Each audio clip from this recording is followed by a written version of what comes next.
Good, good evening. I'd like to introduce myself. I'm Alton Mitchell. We are with the NABBA Barber Board representative. What's your name, sir? I am Paul Robinson. I'm president of the National Association of Barber Boards of America. Great. Now, can you tell our viewers, what does NABBA stand for? The National Association of Barber Boards of America is an organization that represents the barber boards of America, of the country. We have membership of various states. Not all of the 50 states are members of the organization, but they have the opportunity to be members of the organization. We were established in 1926, and this year is our 95th annual conference that we are celebrating here in Atlanta, Georgia, at the Embassy Suites, at the airport Embassy Suites on Southport Road. And we are so happy to be here. It's a great place, great time right now. And actually, can you tell them about the training and the type of events that it's going to be here? The conference focused this year on barber professionals, which include barber instructors, barber school owners, as well as cosmetology instructors. We have classes for barber professionals as well, those who are actually behind the chair. So we have a constituency that includes those individuals who are licensed in the various states that we represent. We have classes that focus on methods of teaching for the barber instructor and cosmetology instructor.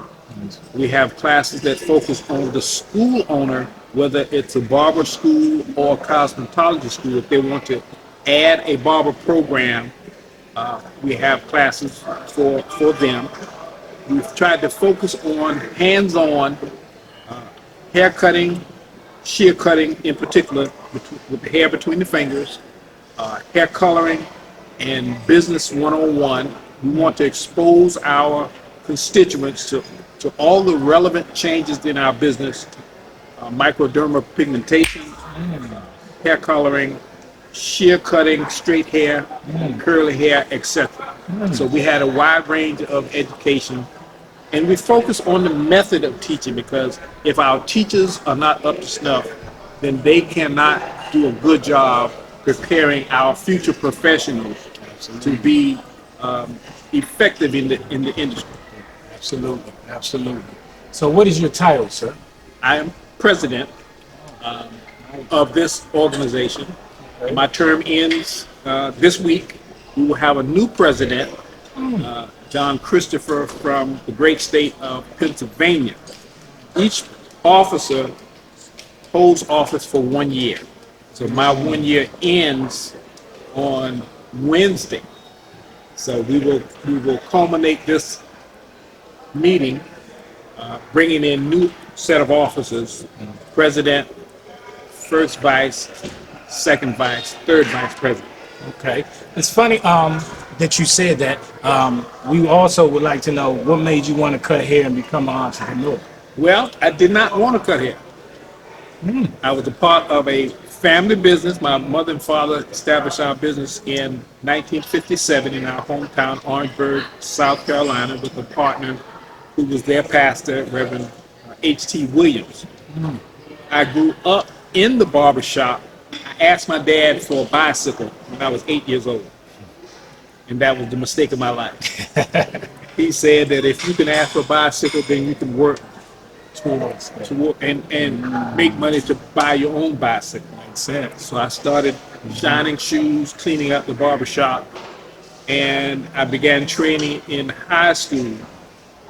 And so what year did you barber? I'm sorry, what year did you graduate barber school? Well, I started in 1974, and I finished the program before I finished high school in 1977. So I've been cutting hair for a minute and a half. A minute and a half. And I went to college with the intention of never, ever cutting hair. So was this barber school in South Carolina as well? Well, my training was under my father as an apprentice in the shop. In Wow. South Carolina, we allow OJT, on the job training, and we have barber schools. So, as a requirement to get my bicycle, I had to work in the shop. And then when I got to high school of age, he said, well, you're going to have to work. If you're going to live in our house, you're going to have to work somewhere. You might as well work here. So he started me in the training program when I was in the 9th grade in high school. And so it took the 3 years because I was working on the weekends, and I tried to be in every extracurricular activity to keep from having to go to the barbershop, football, baseball, anything that I could do.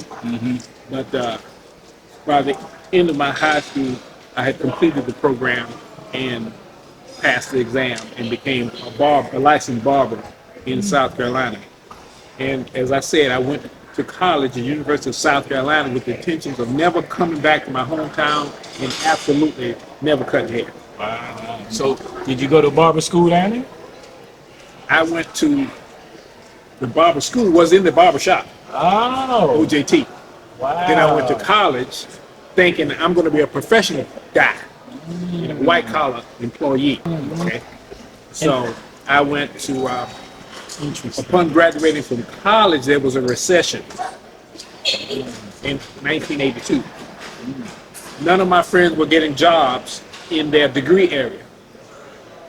And so I was in the situation, my degree area, the starting salary was less than what I was making cutting hair on the weekends in our barbershop.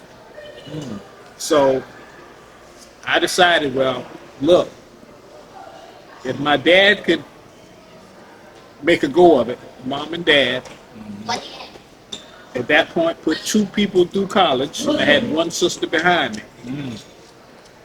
And having gone to the Bronner shows and seeing the African American millionaires of the day, the Johnson family, the Bronner family, and others, I said, well, I think I can make a go of this. And I went to beauty school after college and then joined the family business once I completed beauty school.